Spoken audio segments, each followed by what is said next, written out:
guys, let's understand some crazy things over भाई chess board.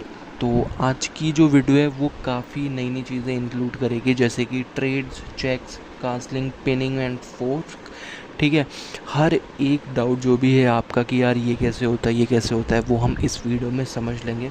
फिर इसके बाद थोड़े बहुत टॉपिक रह जाएंगे तो वो नेक्स्ट वीडियो में। अभी हम पढ़ते हैं कि ट्रेड क्या होता है। ठीक है, तो गाइज जब भी दो पीसेस एक दूसरे को काटते हैं ना तो उसे ट्रेड कहते हैं। लेकिन इक्वल ट्रेड क्या होता है? जब दो इक्वल वैल्यू के पीसेस एक दूसरे को काटते हैं सो उसे इक्वल ट्रेड कहते हैं, राइट। यानी घोड़ा घोड़े को काट रहा है, हाथी हाथी को काट रहा है और क्वीन क्वीन को काट रहे हैं। लेकिन ये ज़रूरी नहीं है कि एक साथ ही हो। पहले घोड़ा घोड़े को काट दे, फिर क्वीन क्वीन को काट दे, फिर उसके बाद जो हाथी है वो क्वीन को काट दे, फिर हमारा हाथी क्वीन को काट दे, ऐसे भी चल सकता है।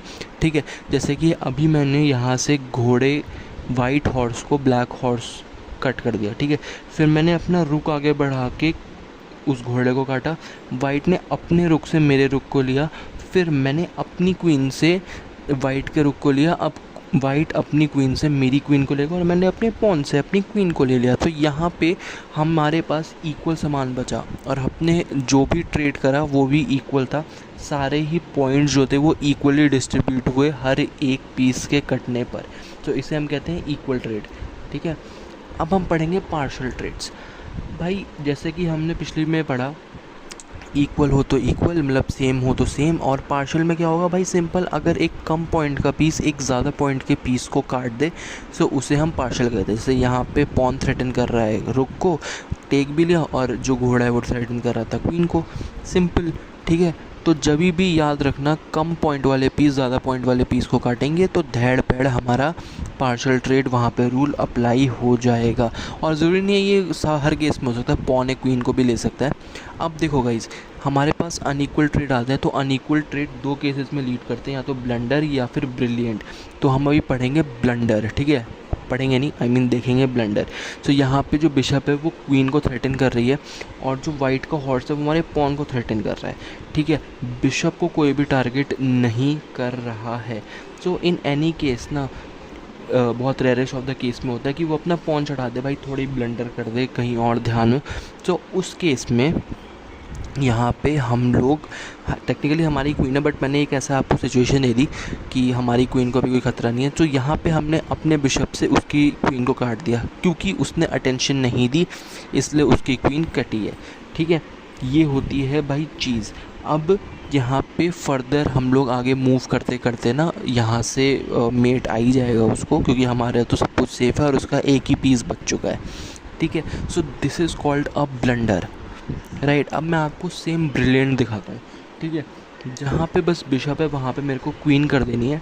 ठीक है, और एक मेरे को लगा देना है वहीं पे भी कि भाई, अब आप देख लो कि हमारी जो ब्लैक क्वीन है वो वाइट क्वीन को टारगेट कर रही है, और सपोज़ करो उसने ये ध्यान नहीं दिया, उसने अपना घोड़ा मूव कर दिया या कोई और पीस मूव कर दिया, टारगेटेड पीस को नहीं हटाया। अब हम यहाँ से ले लेंगे उसकी क्वीन और अब उसका किंग कहीं जा नहीं सकता। एक ही चाह रहा है कि घोड़े को बीच में लाए और फिर हम उसको भी कट करेंगे और फिर उसका किंग मेट हो जाएगा, क्योंकि उसके पास जाने के लिए कोई स्क्वायर बचा ही नहीं है। तो ये होता है गाइस ब्लंडर और ब्रिलियंट मूव का एक लौता डिफरेंस। ठीक है, एक ही मूव से आप गेम जीत भी सकते हो, हार भी सकते हो, राइट।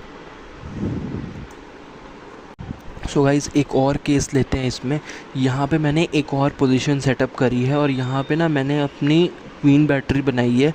पीछे से मैंने रख रखा है रुक और आगे मैंने रख रखी है क्वीन, राइट।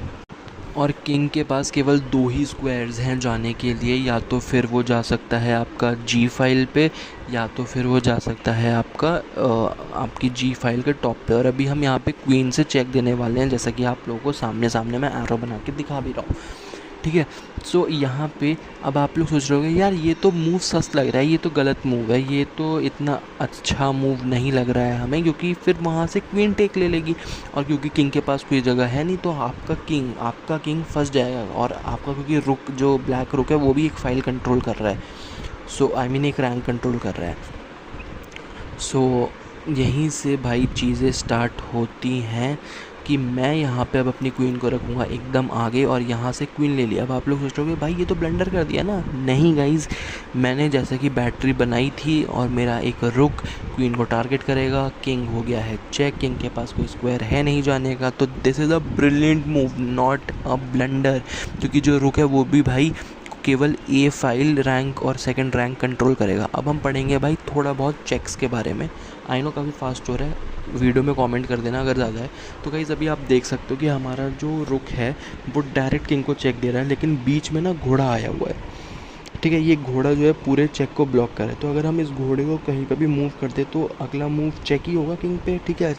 क्योंकि भाई घोड़े हमने हटा दिया। अब चलो हमने घोड़ा हटा दिया और किंग के पास आया चेक, लेकिन अभी ना गाइज हमने क्या करा है, हमने और हाँ किंग के पास चाह रहा यही है मूव करना है, लेकिन अभी हमने ना घोड़े को एक यूजलेस स्क्वायर पेट दिया जहाँ से वो कुछ थ्रेटन नहीं कर रहा। लेकिन अगर हम कहीं ऐसी जगह रख दें जहाँ पे वो कोई पीस टारगेट कर रहा हो, तो आप क्या सोचोगे, मतलब आप कुछ है ना, आप सोचोगे कि भाई वो पीस मेरे को मिल जाएगा। तो दैट इज़ द थिंग। यहाँ पे मैंने स्क्वायर लोकेट करा, फर्स्ट वीडियो में बता रखा है भाई कैसे, ठीक है। और वहाँ से मैंने किंग को भी चेक दिया और मैंने क्वीन को भी थ्रेटन करा, और इस बेसिस में ना भाई क्वीन भी जानी ही है, क्योंकि हमने दिया है एक discovered check. This is called discovered check guys, समझे। This is called discovered check. अब किंग तो मूव करेगा ही, अब किंग अपने को बचाएगा या तो फिर क्वीन ले आएगा अपने ऊपर, कहीं पे भी जाए। नेक्स्ट मूव होगा कि क्वीन टेक हो जाएगी, समझ रहे हो। अब आप पूछो सर क्वीन तो बीच में आ जाएगी, तो यार मतलब इट्स द थिंग कि भाई रुक से भी हम लोग फिर क्वीन को ले लेंगे या फिर घोड़े से एज इन ले ही लेंगे, समझ रहे हो आप। तो ये हमेशा अपने पीसेस को देखना है। अगर डिस्कवर चेक हो रहा है तो उसको किसी ऐसी जगह ले आओ जहाँ पे वो किसी पीस को टारगेट कर रहा है। आपका पीस कट नहीं सकता क्योंकि ऑलरेडी चेक दिया हुआ है, समझ रहे हो।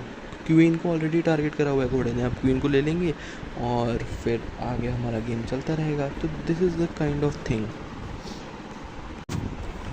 सो भाई यहाँ पे अब हम पढ़ेंगे चेकमेट के बारे में। चेकमेट तो गाइस बहुत ज़्यादा सिंपल है कि जब भी आपका किंग चेक हो रहा हो और किंग के पास कोई भी स्क्वायर नहीं हो जाने के लिए, तो उसे हम भाई चेकमेट कह सकते हैं। जैसे कि इस वीडियो में इसको प्रिवेंट करने के लिए क्या करा करो, कोई भी सामने वाला पॉन मूव कर दिया करो ताकि किंग के पास एक स्क्वायर हो जाने के लिए और वो मेट ना हो पाए, ठीक है। अब हम पढ़ेंगे कास्लिंग। कास्लिंग होती है यार दो टाइप की, लॉन्ग शॉर्ट। लॉन्ग होती है क्वीन साइड, शॉर्ट होती है भाई किंग साइड, ठीक है। Let's dive in guys, come on. अब हम पढ़ेंगे ऑल अबाउट कास्लिंग भाई, ठीक है। सो अभी आप देख लो मैंने हर एक पोजीशन में थोड़े थोड़े पीसेस डेवलप करे हैं, ठीक है। वाइट में भी मैंने पीसेस डेवलप करे हैं और मैंने ब्लैक में भी पीसेस डेवलप करे हैं। वाइट में 3 पीसेस, सेम ब्लैक में 3 पीसेस, एक नाइट, 2 नाइट और एक बिशप, और वहाँ पे क्वीन नाइट और बिशप। शॉर्ट कासल देखते हैं कि क्या होता है। सो गाइस शॉर्ट कासल दोनों ही जगह हो सकता है, ब्लैक साइड भी हो सकता है, वाइट साइड भी हो सकता है। लेकिन शॉर्ट कासल भाई हमेशा याद रखना कि जो लॉन्ग कासल होता है वो होता है क्वीन साइड, जिस साइड क्वीन होगी, और जो शॉर्ट कासल होता है वो हमेशा बिशप की साइड होता है। मतलब अपने अपने किंग को बिशप की साइड मूव करवाना है for short castling, and queen की साइड मूव करवाना है फॉर लॉन्ग कासलिंग। समझ में आ रही है गाइज। हाँ, और एक और बहुत बड़ी इन्फॉर्मेशन कि भाई हमेशा ना जो भी डाउट हो अपना वो लिख दिया करो कमेंट में, ताकि मैं एक सेपरेट वीडियो उसके चक्कर में बना पाऊँ, ठीक है। तो याद रखना हमेशा कि short castle equals to bishop, long castle equals to queen. अभी मैं आपको दिखाता हूँ कि कासल करते कैसे हैं। आपको अपने किंग को लेना है और उसे एक नहीं 2 स्क्वायर, एक नहीं मूव करना वरना किंग उस स्क्वायर पे चला जाएगा। हमेशा 2 स्क्वायर मूव करना है, तो आपका जो रुक है वो वापस उस जगह आ जाएगा। एक स्क्वायर मूव मत करना गाइस, हमेशा 2 स्क्वायर मूव करना, ताकि आपका जो किंग है वो एक कोने में चला जाए और सेफ रहे, ठीक है। और हाँ, आप 3 स्क्वायर भी कर सकते हो, ठीक है। 3 स्क्वायर करो तो भी सेम आउटपुट है, और 2 स्क्वायर करो तो भी, लेकिन एक नहीं करना, क्योंकि किंग ऑलरेडी एक चाल चलता है। एक करोगे तो वो एक जगह पे आके रुक जाएगा, है ना। और हाँ, अब मैं वापस उस पोजीशन में आ गया हूँ, सॉरी थोड़ा सा इधर उधर हो जाता है।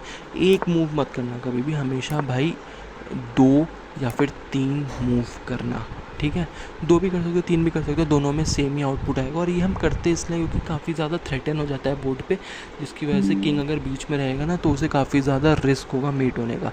सो इसलिए हम लोग आ सका, जैसे नीचे मैंने वाइट की साइड पे भी कर दिया, 2 ही करना होता है। वाइट की साइड में तो आपको जगह ही 1 और 2 मिलेगी, 1 नहीं करना। हमेशा किंग को कासल करने के लिए मूव 2 करना है, इसी यही एक एक्सेप्शन है जहाँ पे किंग 2 मूव होता है।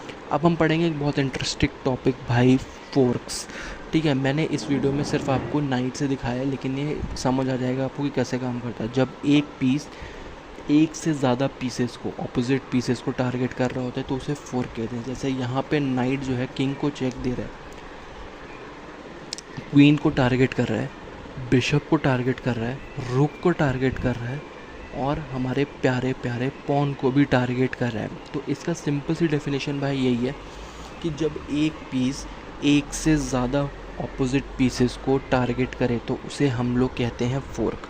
ठीक है, एक से ज़्यादा होना चाहिए। अब यहाँ पे किंग को भी दे रहा है और उसके साथ 4 पीसेस को टारगेट कर रहा है, तो यानी किंग का मूव होना तो तय ही है, लेकिन उसके साथ कोई ना कोई एक पीस तो जाएगा ही जाएगा। और यहाँ पे जो सबसे हाईएस्ट वैल्यू है वही पीस आपको लेना होता है। ठीक है, यानी आप इसमें क्वीन ही लोगे। ठीक है, अगर मैंने यहाँ से 2 पीसेस हटा दिए, still it is a fork. ठीक है, क्योंकि क्या बोला था मैंने, एक से ज़्यादा पीसेस को टारगेट कर रहा है, still it is a fork, it's a triple fork. ठीक है, क्योंकि यहाँ पे 3 पीसेस को टारगेट कर रहा है। ठीक है, और अगर मैंने यहाँ से एक बिशप भी हटा दी, still it is a fork, it's a double fork, क्योंकि ये एक से ज़्यादा पीसेस को टारगेट कर रहा है। और अगर मैंने यहाँ से क्वीन को हटा दिया, क्वीन इसके रेंज में नहीं आ रहा है, तो ये फोर्क नहीं है, तो ये है एक सिंपल सा चेक, समझे। और अगर क्वीन इसके टारगेट में आ गई तो again it is a fork, लेकिन अभी ये सिर्फ एक चेक है। अब मैं आपको एक और कंडीशन देता हूँ, इसमें थोड़ा सा इसको और इंटरेस्टिंग बनाते हैं हम लोग क्या करते हैं ना, इसी सेम पोजीशन में कुछ कुछ और पीसेस ऐड करके इसको एक मिक्स पोजीशन टाइप कुछ बनाते हैं। ठीक है, वेट अ सेकेंड। हाँ, तो यहाँ पे मैं एक रुक ऐड कर देता हूँ। ठीक है, और एक पॉन ऐड कर देता हूँ जस्ट रुक के आगे, ताकि रुक डिफेंडेड रहे हमारा, और हम लोग रुक जो है वो भी फोर्क दे सकते हैं, सारे पीसेस दे सकते हैं भाई। रुक भी जैसे फोर्क दे रहा है, अभी किंग और क्वीन को 2 पीसेस को एक साथ टारगेट कर रहा है ना, समझ रहे हो। तो यहाँ पे ये सीन हो जाता है। अब मान लो मैंने एक बिशप डाल दी, तो this is a triple fork now, समझ रहे हो, this is a triple fork. यहाँ पे मैं 3 चीज़ों को टारगेट कर रहा हूँ, और ये ही होता है पिनिंग गाइस, समझ गए आप, पिनिंग। क्योंकि किंग वहाँ पे, और अगर रुक ने किंग को हटाने पे मजबूर करा, उसके जस्ट पीछे कोई एक ऑब्जेक्ट है जो कि थ्रेटन हो रहा है, तो उसे पिनिंग कहते हैं। और बहुत सिंपल सी चीज़ें हैं गाइस, इतना ज़्यादा कुछ भी रॉकेट साइंस नहीं है। चेस इज़ वेरी सिंपल, आप लोगों को बस थोड़ा सा ध्यान देना है, थोड़ी सी प्रैक्टिस करनी है, ऑन बोर्ड स्किल्स अपनी ढूंढनी है। Do like, share, comment guys, stay tuned, क्योंकि अगली video is also very concept clearing. Thank you.